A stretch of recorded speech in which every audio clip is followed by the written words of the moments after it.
সূরা বাকারা আয়াত 286। আমরা এর বাংলা অর্থ জানব। হে আমাদের রব, যদি আমরা ভুলে যাই কিংবা ভুল করি, তবে আপনি আমাদেরকে পাকড়াও করবেন না।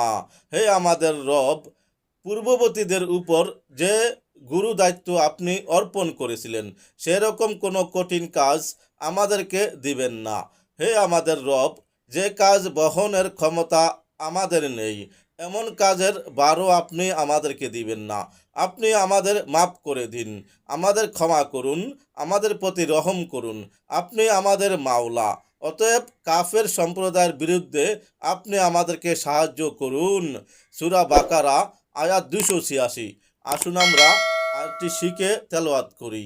রব্বানা লা তুআখিজনা ইন্না নাসিনা আও আখতানা রব্বানা ওয়ালা তাহমিল আলাইনা ইসরান কামা হামালতাহু আলাল্লাযিনা মিন কাবলিনা রব্বানা ওয়ালা তুহাম্মিলনা মা লা তাকাতা লানা বিহি ওয়াউফু আন্না ওয়াগফির লানা ওয়ারহামনা আনতা মাওলানা ফানসুরুনা আলাল কাউমিল কাফিরিন। সাদাকাল্লাহুল আযীম।